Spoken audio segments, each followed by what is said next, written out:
கிறிஸ்துவுக்குள் அன்பானவர்களே, இன்றைய தியானத்திற்கு நாம் எடுத்துக்கொண்ட வேத பகுதி 1 பேதுரு 2:4.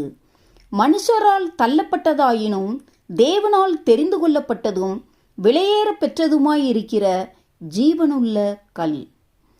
அநேக வேளைகளில் நாம் பிறரால் புறக்கணித்து தள்ளப்படும் போது அதை தாங்கிக் கொள்ள முடியாதவர்களாகவும் அது நம் இருதயத்தை கிழிக்கக்கூடியதாகவும் நாம் உணரக்கூடும். தேவ மனிதர்களும் முதலில் புறக்கணிக்கப்பட்டு பின்னர் உயர்த்தப்பட்டதையே நாம் வேதத்தில் பார்க்கிறோம். அப்படி உயர்த்தப்பட்ட தேவ மனிதர்களில் 2 பேரை பற்றி நாம் இப்பொழுது பார்ப்போம். முதலாவதாக யாக்கோபின் குமாரனான யோசேப்பு. ஆரம்பத்தில் யோசேப்பு தன் தகப்பனால் மிகவும் நேசிக்கப்பட்டான்.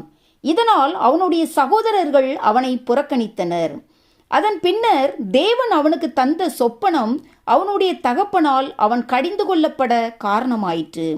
இதனால் அவன் தன் குடும்பத்திலிருந்து துண்டிக்கப்பட்டான். பின்னர் போத்திபாரின் வீட்டில் அவன் உயர்த்தப்பட்டது போல தோன்றினாலும் அங்கும் புறக்கணிக்கப்படுதல் அவனை பின்தொடர்ந்தது. ஆனால் முடிவிலோ தேவன் அவனை பார்வோனுக்கு அடுத்தவனாக சிங்காசனத்துக்கு உயர்த்தினார். இரண்டாவதாக தாவீது. தாவீது தன் வாழ்க்கையில் எதிர்கொண்ட புறக்கணிப்புகளையெல்லாம் சந்தித்த விதம் மிகவும் வியப்பானது. தாவீது சவுலுக்காக தன் கையில் ஒரு சுரமண்டலத்தை வைத்திருந்த போது சவுலோ அவனுக்காக தன் கையில் ஒரு ஈட்டியை வைத்திருந்தான்.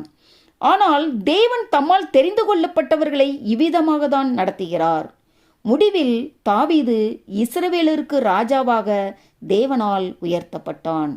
ஒருவேளை நாமும் கூட நண்பர்களாலும் சொந்த மனைவி அல்லது கணவனாலும் சகோதர சகோதரிகளாலும் புறக்கணித்து தள்ளப்பட்டிருக்கலாம். அது மாத்திரமல்ல, சில சந்தர்ப்பங்களில் தேவனே நம்மை புறக்கணித்து விட்டது போல நமக்கு தோன்றலாம்.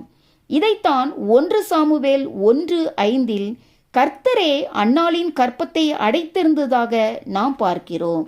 எனக்கு அன்பானவர்களே, நாம் கர்த்தருக்கு முழுவதுமாக சொந்தமானவர்கள் என்ற நிலைக்கு வரும் வரை நாம் மற்றவர்களால் புறக்கணிக்கப்படலாம் என்பதையும், தேவன் நம்மை மேன்மையான ஆவிக்குரிய உயர்தலங்களுக்கு உயர்த்த விரும்பும்போது முதலாவது பிறரால் புறக்கணிக்கப்படும் பாதைகளில் நாம் நடந்து செல்லும்படி தேவன் அனுமதிக்கிறார் என்பதையும் நாம் அறிந்தவர்களாய், பிறரால் நாம் புறக்கணிக்கப்படும் நேரங்களில் கர்த்தருடைய கிருபையினால் உள்ளான மனுஷனில் மகிழ்ந்து களிகூற தேவ பலனை பெற்றுக்கொள்வோமானால் தேவன் தாமே நம்மை ஆவிக்குரிய பிரகாரமாகவும் பூமிக்குரிய பிரகாரமாகவும் ஆசீர்வதித்து உயர்த்த வல்லவராயிருக்கிறார். ஆமேன். அல்லேலூயா.